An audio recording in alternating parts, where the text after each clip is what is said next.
Happy Wednesday, everybody. Andy and Steve from WagerTalk.com. Welcome to the Road to Millions. It's a new month, Steve.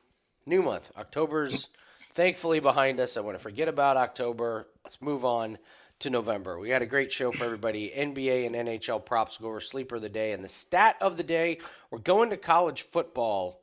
We're going to debate something about the Miami Hurricanes. Do they make it into the Sports Unbreakable Record Hall of Fame? First off, guys, hit the like button. Leave us a comment. Tell us how good you're doing. Tell us some of your wins that you've had, because you guys know we always like to start with some positive vibes. So let's take a look at some positive vibes. Vegas D says that NFL weekend went well. Lawrence, yeah, great example of regression analysis to understand results. You have to. We preach this all the time. If you're going to hit 60% of your bets, you're going to be the best in the world, which means you're only going to win 7.2 months out of the year. So you got to figure out what's going on in those other 5 months to make sure you can extend it. So we all know it's a long game, and you have to talk about your losses almost as much as you have to talk about your wins. All receptions, best offering FanDuel has going for NFL. Believe it. Yeah, TJ, you guys had a hot start. Cold streak comes. It's basic regression and math. So anticipate a hot streak. I actually heard Gianni talking about that. He hates hot streaks. Like he hates when. Have you heard that, Steve? Like he hates when Yeah, you go on 16-3. yeah, because you know it's coming. Yeah, you can't stay that hot forever. And yeah, you know something, you know you're going to go on a cold streak soon. That's for sure. I've said it too. I hate it, but it's just nature of the beast. So, any thoughts on upping the college volume a little bit? Going well, maybe try to pick out 2 or 3 plays a week. I'm happy with where we're at. Me too. I saw that comment and I was going to reply, but I figured we could do it on the show. It'd be a little bit easier. I see if we up it to three, we've been sticking to one a week, and we're 7-2, and we could have very easily been 9-0. I Yeah. can't beat that drum enough. We lost one by missed a 2 point conversion and one by the hook on, if the team would have scored a touchdown before the end of the half instead of a field goal, we would have been 9-0. I just feel like I've thought about it too, and if we up it to three, right? We go 2-1. We're worse off than we are at 1-0. That's You know what I exactly mean? right. That's why it just seems like you're best off just picking your best spot, and that's what we plan to do that for the season this year in college football. And at 7-2 now, I can't see putting in three this week and going 1-2, or Yeah. God forbid 0-3 or something like that. Yeah, yeah, yeah. We're happy with it, and just to let you guys know, we're going to do the same thing with college basketball. College basketball is right around the corner. I have to give credit to Kelly Stewart, Kelly in Vegas. I talked to her for a long time about what to do with college football, and her and I talked it out. And she was like, "You're great at team totals. You're great at these props, and nobody at Wager Talk is really focusing on that." And she was like, "Just do one." Just try and get the market at team totals. Be the best at something really, really small, and that's what we've done. And as Joe Ranieri says, if it ain't broke, don't fix it. So I'm real happy with where we're at. We're gonna try and move that same theory into college basketball. Obviously college basketball, there's a million games a night, especially to start the Yeah, that's season. But true. but what do we say? We only need one play. So maybe 1 or 2 a week. Maybe we'll try and focus on one conference. So we'll see how it goes, but very happy with that. But yes, the answer to your question, have we thought about it? Every week we think about it, but Yeah, sure. so Drake hit a killer 3-leg parlay of no to team scoring 3 unanswered times. That's a good one. That's funny.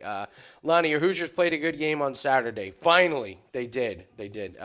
My college football team total East Indiana over 6.5 points. I love it.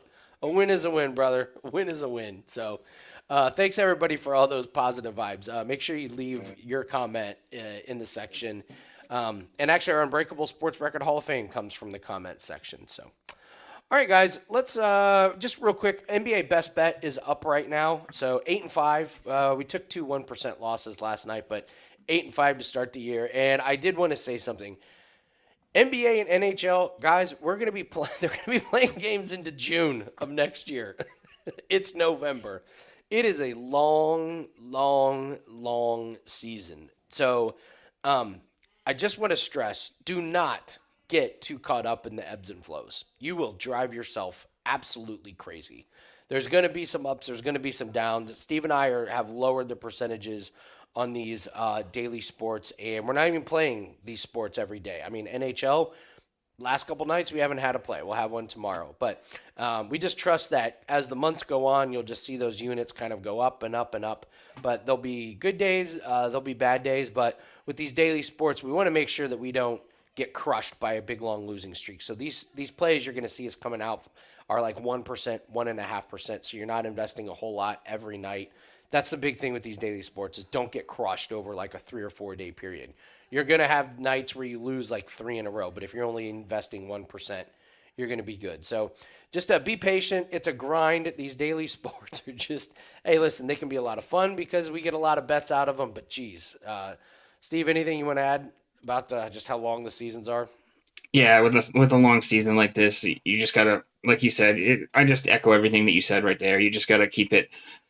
You don't want to go overboard early in the year and dig yourself a huge hole. You know what I mean? And find yourself having to dig out of it later in the season. So tread lightly early.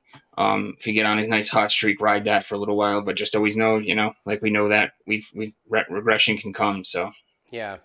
All right, let's move into sleeper. Actually, you know what, Steve? Let's jump into just some NBA talk here real quick. So, I think one thing that I'm gonna do from now on, if you guys have seen me on NBA Tip Off, I'm actually really good at the "That's My Dog" segment. For whatever reason, I'm good at picking some of these underdogs. So I do have one tonight, and we'll talk about it when we get there. But let's go through these games. Lineups are obviously at the time of recording this still up in the air. Bucks and Raptors. Do you have anything in this game? no, I'm not in this one. Trail Blazers and Pistons. We'll save your sleeper of the day for this one. Besides that, you like anything? What's Scoot Henderson's turnovers? So Do we have a prop on fouls? yeah, I wish we did. I wish we did because we would definitely take the over. And he finally fouled out. It scares me now. And now the 3.5 is up to negative 130. Oh So my yeah, gosh, on the I think turnover this. prop. Yeah, and it was plus money. We were playing it at plus money and cashing, and he's went over it, every game. But I caution he's almost fouled out for us and blew it. There's a chance this game a little less chance of a blowout. This one seems like a spot where it could stay close, but this almost seems like the spot where maybe with the line changing where you can almost pivot to the under. You know what I mean? But I'm just gonna lay off this one for now, though. Anytime the line moves, what do we say? Run the other way. Anytime we get a big line move, it's terrifying. Pacers and the Celtics. Not sure what's going on with lineups in this one. I would not recommend betting anything until we know Halliburton's a game time decision. Pelicans and Thunder. Like anything in this one? Yeah, actually, I'm looking at SGA over his rebounds plus assists at 10.5. Oh, He's went over in every game so far this season, and this one seems like it's going to be a pretty high paced game. He's even went over in a game where he played not a ton of minutes recently.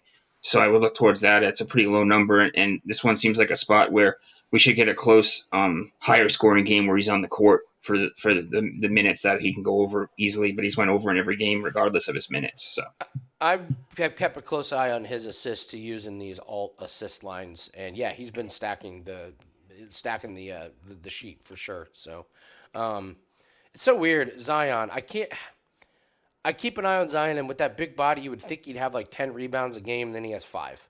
I never know what to I never know what to do with Zion. yeah, It just feels like he should get more of those inside, kind of like what Julius Randle does.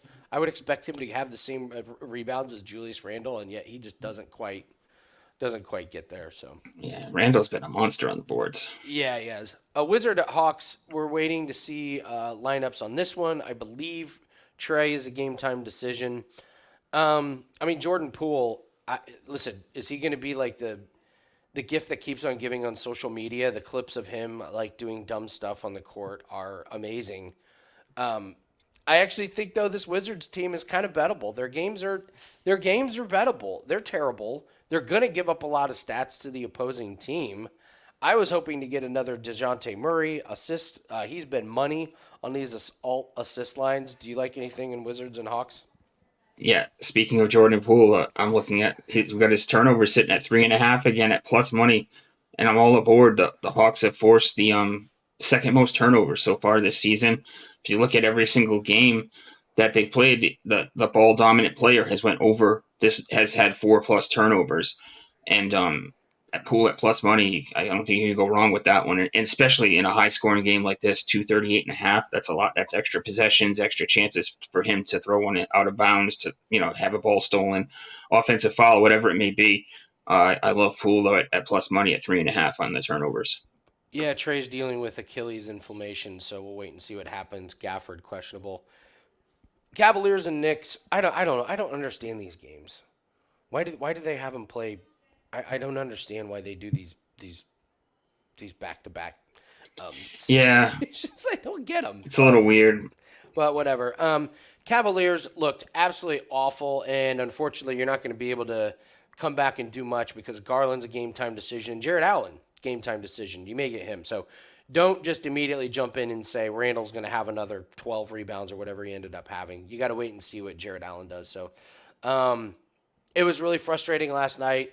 I took a loss, Jalen Brunson on his assist. Do you know the starters for the Knicks combined for 5 assists? It was all ISO ball. It was embarrassing to watch. Like, Yeah, it was that it was was brutal. terrible. It was terrible. It was an awful game. I was so mad I sat there and watched that game, but it was like a car crash. You couldn't take your eyes off. It was just Randall ISO, Brunson ISO, jack up a shot. I mean, it was really bad. Denver Nuggets and Timberwolves. I don't see much for. Yeah, not much for lineups. McDaniel's game time decision, but it looks like everyone else. I don't know. I'm not getting in front of this Nuggets team. They look too good, huh? Yeah, not right now. I don't have anything concrete in that one, but I think we skipped over the Nets one. I'm looking at Bridges under 24.5 points. He's Okay. he's went under he's went under in all 3 games so far this season. We've seen Cam Thomas become kind of like the number one option over there, and so he scored 24 in his last game and he shot 77%. So he's not even clearing this number when he shoots incredibly. So I'd stick with his under there at 24.5. Yeah. Well, I was going to save this one because this is the one I like the Nets +6. I don't understand. Oh, okay, you were skipping over. Sorry. Yeah, I no, it's fine. I don't understand why the Heat are -6. This is a team that beat Detroit by 1 point to open the season at home, and then they lost to Boston. They lost by 16 to Minnesota. They just lost to Milwaukee, and I know those are good teams. So they come back to Brooklyn. All right, fine. They're a little bit rested, but so is Brooklyn. Brooklyn coming off a 12-point win at Charlotte. They lost by 5 to Dallas. They lost by 1 to Cleveland. So they're covering these spreads. I like what I've seen from Ben Simmons. I like. I don't think they need him to score. This is a Brooklyn team that is actually really good, efficient on offense. They're one of the top teams as far as assists, so they're moving the ball around. And this Miami Heat team, they've got Adebayo and Butler listed as a game time decision. So if I jump in and I get the Nets at +6, I think they can come close to covering this and possibly win with Bam Adebayo and Jimmy Butler. I'm down on this Nets team, but if I play it now at +6 and one or both of these guys are out, I mean Bam says probable, so I expect him to do. But if Butler's out, I think you're sitting on a gem here. I don't know. I kind of like this Brooklyn team. I like that they're not like super dependent on one guy, and I love your player prop because it kind of shows that they're just moving the ball all around. So the Nets +6, that's my favorite dog on this card tonight. It's a good look. Yeah, Hornets and Rockets. The only thing I have for the Hornets, continuing their trend from last year, the single worst team against centers. Alperen Sengun, is this the one you had? No, no. Oh, I'm just gonna go back to ball again. oh, Until it. I'm going Sengun over 16.5. He's gone over 2 out of 3 games. This is the single worst team against centers. They allow over 26 points to centers. I mean, this is yet another year where the Hornets are the worst. Not top 3, the worst against. So, and yeah, you're going back to LaMelo. Yeah, I mean, he's sitting at 8.5, and we get plus money now. He only had 8 last time, 9 and 10 in the other 2 games, but he only played 22 minutes last game. I view this one as being a close game. I don't think you never know what could happen. We only have a spread of 2.5. If he gets 8 in 22 minutes and he's going over in full minutes. I like his chances tonight. It's a nice plus money play too. By the way, I will also throw out this tidbit. Steve and I talked.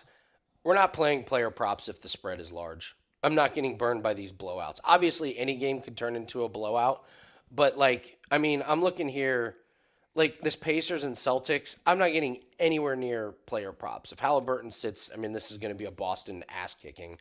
So if we have an inkling that a team that it could be a blowout, I'm just staying out of it. I'm sick of losing props on blowouts. Yeah, it's rough especially like you said, any game can turn into a blowout. But when you're almost signing up for a blowout, that's when I'm not. Yeah, we're not doing any more overs, especially or any more props for those games for sure. So next one, Bulls and Mavericks. Luca double doubles minus 265. That's a nice parlay piece there. Been using Luca a lot on the alt assist. It's gone up a little bit, but I mean the guy's just he's money. Kyrie's game time decision. I mean, is that just a all time designation for Kyrie? Yeah, just set him up for a game time decision on a nightly basis, basically, because Yeah. you never know with him. Bulls nightmare season. I just don't want anything to do with their props. You got anything in this one? Yeah, I agree with. Well, I don't have anything concrete, but the Bulls, this team, we talked about it before the season started, and they're going to get pieced out at the deadline, as far as I can, as far as I can see. Grizzlies and Jazz. Marcus Smart, got to tell you, been really good at turnovers and been really good at assists. That guy is bettable. You can look at his props. He's very active, for good and for worse. Against the Jazz, not really sure, but yeah, Marcus Smart would be the only person I'm looking at in this game. Like anything? Pass for me. All right. Kings and Warriors. I just did a video for the WagerTalk channel. I like the Kings +7. They were -3, and everyone in the world was on them the last game, and the line didn't move, which is just like, isn't that like the red flag of red flags where everybody's on one side and the line doesn't move? Now, wait a minute. They go from -3 to +7, a 10-point swing. That's a little bit of an overreaction. For the Warriors, it's been all Steph Curry. I think he's averaging like 33 points, and the next highest score is Clay with 17. So I know the Warriors have played good, but let's be honest, it's been a one-man show. So this is one where we're rarely going to disagree. I actually like the Warriors giving the 7 with love it with Fox out tonight, and then we got the Warriors playing at home, and we know they're just a different team when they play at home. The history of it, and I also have an interesting Looney over 2.5 assists. He's had 1, and 6 assists this season. The 6 was against the Kings. He averaged over 4 assists against the Kings last season in the playoffs and in the regular season. For whatever reason, and the Kings allowed the 7th most assists this season. This season, and so I'm looking at Looney over 2.5 assists, and I like the Warriors laying the 7. Clippers and Lakers. I don't have any opinion. Who knows what's going on with this Clippers team? Wait and see approaching me, right? Yeah, this is I don't have anything on this one either. Alrighty. Let's take a look here. Just we go to our friends at props.cash to take a look at some NHL. I did want to point out goals against. Take a look at some of these. No surprise, our good friends from San Jose allowing by far the most. I won't go to the graphic. You know they're down to averaging 1 goal a game. I mean, whenever they play, their alt team total is just money in the bank. So the San Jose team cannot get out of their own way. It's just really bad. It's just really bad. Minnesota and Edmonton are worse, but San Jose is kind of on the uptick. And then look at that defense of Boston. Good Lord. 1.5 goals a game. Good goaltending, good defense. So they're on fire there. Only one that jumped out to me here is Hintz. He's got a great matchup to have a point. They're playing Calgary 28th in goals allowed at 3.67. He didn't have any points against Vegas. They're like the 3rd best defensive team. And then against Toronto, Toronto's top half. They're not elite, but they're also they're top half. All the other teams he seems to get goals against. So I think he's got a good one, -150, borderline, but that's one I like. What do you like in NHL? So that's one where that's what I have right here. I have Hintz as well to score a point at -150. He scored in 5 of 6 games, and both games against the Flames last season. I also like the Stars -135 on the money line. I think it's gonna be because the money line is low because Wedgwood is going to be in goal for them. But the Flames have just been horrible this season on Yeah. defense. They've been brutal, and yeah. So Hintz is my favorite points player prop, but my favorite shot on goal tonight. I'm going back to Hayton again. He let us down on the last show, but this is a great matchup for him. He's facing the Ducks. They're allowing 5.3 power plays per game. He's heavily involved in that line. He has the most shots with 9 in the power play on his team this season, and he's hit this shots on goal 2.5. Good price on it to only -115, and he's hit that in 5 of 8 so far this season and 4 straight against the Ducks. So a nice bounce back spot here after he let us down on the last show. Yeah, 20. They're Anaheim 23rd shots on goal allowed. So yeah, that's a good one. All right. Yeah, we could go back to Dahlin, but this is a tough matchup for him. And Dahlin's barely getting a point. Like he's not getting 2, 3, 4 points. Like he's getting one. So I think this is a good spot to lay off Jack. I mean, he's not Rasmus Dahlin. In fact, he's not gonna have a point every game. Plus money under. Yeah, man, it's tough to turn our back on him after he's been so good to us. You know what I mean? 8. But I Look know at what you that mean though. Yeah, streak. and if you look He's at it not too, gonna get to 10. he hit that one too on the empty netter. As like time was almost expiring. You know what I mean? As he hit that empty netter to just get us there on that other. Maybe it was not the last game, his last game, but the one prior. I'm But yeah, tempted. I'm tempted. 8 games in a row is a ton for someone like Dahlin. This isn't Conor McGregor or yeah, Connor McDavid. So I know sorry, what you dude. I meant. mean, yeah, I don't know. Like we like playing the streaks, but all streaks come to an end, and 8 is it's a lot. I don't know. I might sprinkle it because if he gets to 9, I just don't think he's getting to 10, and even if he keeps getting more and more, the price is going to be like It really, feels a lot really like the important. Scoot Henderson. It feels a lot like the Scoot Henderson turnovers, right? Yeah, It's almost time to jump the other way. You know. yeah, absolutely. So Dolan, I don't know. I might sprinkle the under on that one. So, all right, NBA best bet is up. Steve, let's go to sleeper of the day. This guy's a monster, man.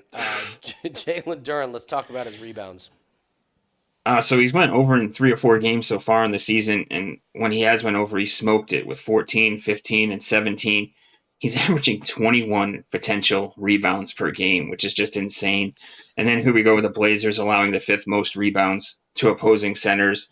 And so it's going to be Ayton and Williams in the paint tonight, and neither one of them are going to really draw Durant out of the paint. So he's going to be camped out down there, grabbing the boards. We have a close spread tonight, so hopefully we avoid the blowout in this one. So the only time he went over was because it was a blowout, so he didn't play his full minutes. And opposing centers this year against the Blazers, Zubac had 12, Wendell Carter Jr. had 9, Embiid had 15, and then Pirtle had 10. So all these guys are getting close, if not going over. And if you look at the caliber of the player, this sets up nicely for 11 rebounds out of Durant tonight. Nice, love it. And then let's move to the NFL for the stat of the day. It's Thursday night game. Not a lot of points, huh? Yeah, the Steelers and Titans have combined to go under in 11 of 14 games on the season. They both play strong red zone defense, but struggle to score, especially in the red zone too. And the total set at 36.5. And it's just, It's disgusting. What a disgusting total for a Thursday. I mean, that is like Big Ten in a snowstorm totals. That's so gross. yeah. 36 and a half. We God. talked about too. The Titans are just, I don't. Things may be changed now with the quarterback situation, but this team has just been an under team, all year, except for when we play them on the first quarter Yeah. under, unfortunately. But yeah. So man, it's a low total though. I think maybe they creep over. Yeah, I was looking at some alt totals. I disagree with that total. They can't be that bad. I still don't believe the Steelers' defense is that great, especially their rush defense. I think Tennessee's going to be able to move the ball on the ground. So I saw Derrick Henry's rushing totals already 72 and a half. So books agree with it. So I don't know. 36 and a half in an NFL game is quite gnarly. So, Yeah. all right, guys, let's move to Unbreakable Sports Record Hall of Fame. Hit the like button. If you got any suggestions for one, give us one in the comment section. All right, Steve, we are going to talk about the 2001 Miami Hurricanes. This was submitted to us in a comment.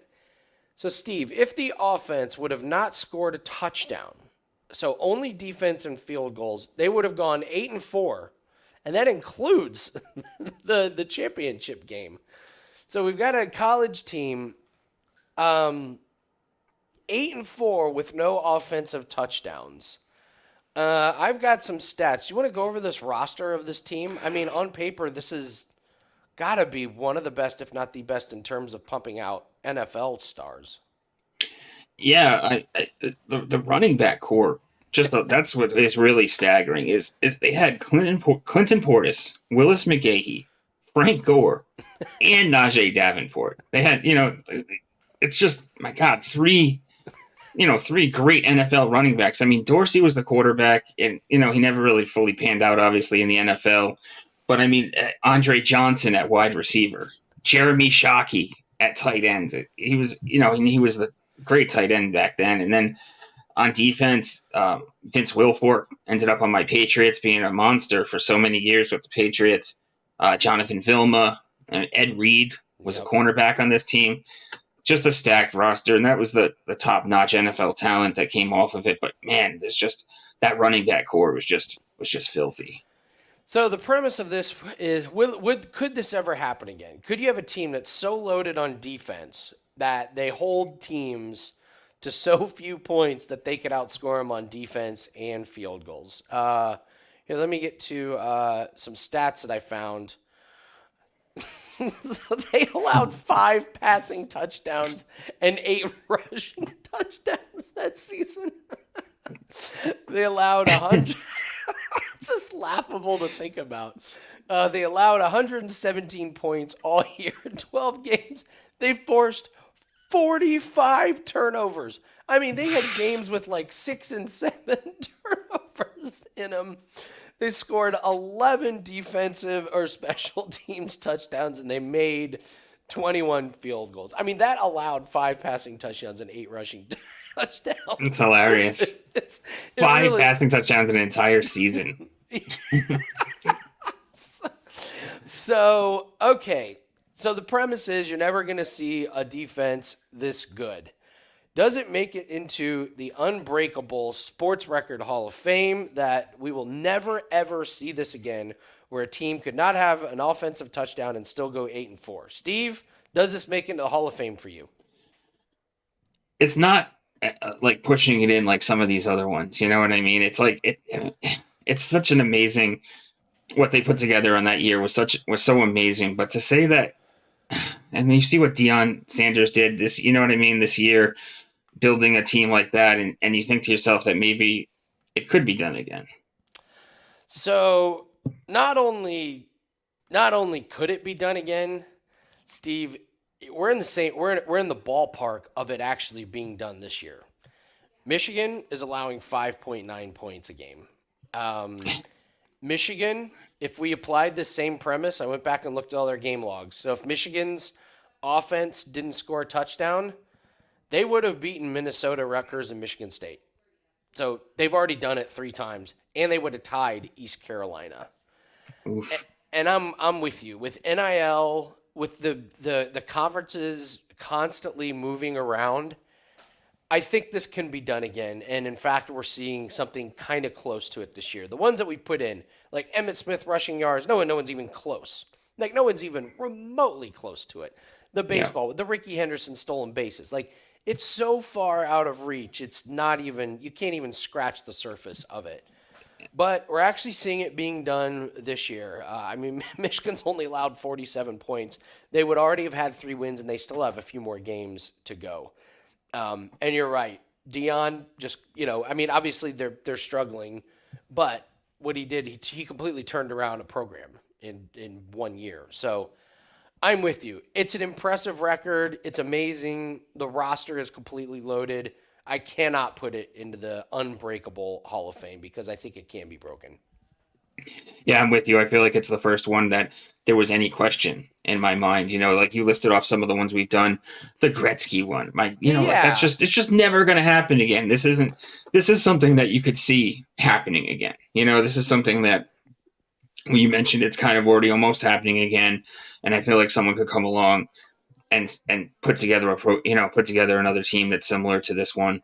And yeah, it doesn't make it. It'll be the first time actually that we've had one that didn't make it. yeah, it's a great submission. It's a great talking point, but unfortunately, 2001 Miami Hurricanes do not make it into the Unbreakable Sports Record Hall of Fame.